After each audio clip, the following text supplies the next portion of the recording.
Well, long before George W. Bush became the president, he was a baseball owner and a huge fan.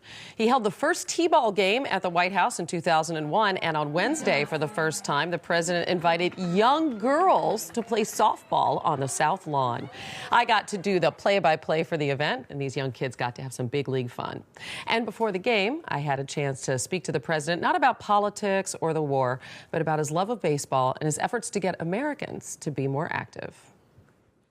Yeah, I'm a baseball supporter, but I'm also an exercise guy. You know, I believe strongly in exercise, and today we're going to have some girls teams. I'm a big backer of women's athletics. Talk about girls and sports, and we just celebrated the 35th anniversary of Title IX. That's right. A lot of people are excited about the progress that women's athletics has made, and then some people feel, you know what, that there's a long way to go. How do you feel about it? I feel there's more work to be done. I think the progress, though, has been startling. From the days when there were hardly any women's teams. And, you know, I think the more that we can expand to Title IX and really include more people in athletics, male and female, the better off the country is. I've been a big backer of Title IX. I would defend it as something that's worked well. I know you're a big believer in this battle against obesity. Yeah. This is going to be such a strain in years to come on our healthcare system, our businesses, with kids. What can the government do, or how much responsibility is there really just for the family? Yeah, I think, first of all, it starts with families. But I think the government can do a couple of things. One, set examples. I mean, I exercise a lot. I exercise a lot because it's good for my mind and good for my soul. But I hope I set a good example that to others, that exercise is good for you. I also think, since we spend a lot of money on food in the education system, that we ought to insist upon better food. In other words, a lot of the dietary problems are just, obviously what people eat. And so it's not just a lack of exercise. It's our obesity problem. So not just a lack of exercise, but bad diet. You keep talking about your own exercise regimen. You're huge. You have these monster bike rides on the weekends, right? Well, for an old guy, I guess they're monstrous. But I wisely have convinced a bunch of youngsters here in the White House and around Washington to ride with me. I've always found that if you play up, you get better. There you go. But I love exercise. Now, see, you've got a big job, or you're a fairly busy guy, right? But a lot of adults complain that they're so busy, I don't have time to exercise. I don't buy that. Yeah?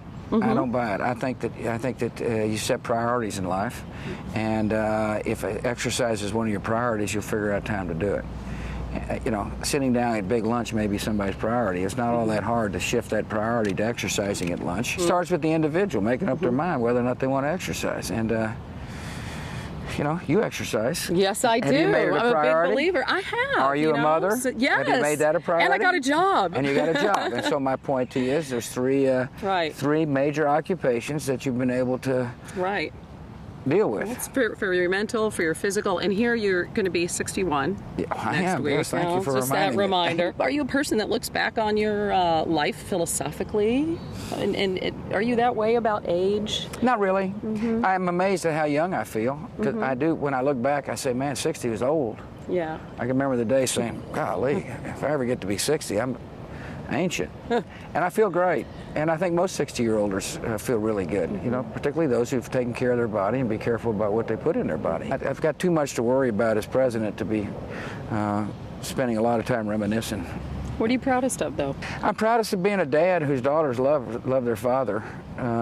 Look, I put our girls in a tough situation, and I'm real proud of them. And I'm proud they're becoming contributors to better the world. Jenna's just written a book, and it really made me proud. Barbara went to South Africa to help on the HIV/AIDS pandemic down there. That's what I'm most proud of. Proud of my girls. He has such a soft spot for little girls. He was amazing with these kids yesterday, and it was 1,000 degrees, this long event. He had a great time. Right. So afterwards, all these people are in line to take pictures. We're at the very end, the last people. It's been a long day. Grabs my 3 daughters, takes them into the Oval Office. And they hang out for like 15, 20 minutes. Yeah. Chatting, telling stories, looking at all the pictures behind his desk. Calling Condi Rice. Yeah, Come on over. He's like answering their questions. My kindergartner's like, how many floors are there in the White House? And he's like, let me see, and the other daughter said, is being president fun? And he said, sometimes. Sometimes It's very, very hard. What an experience for you and your kids. It was amazing.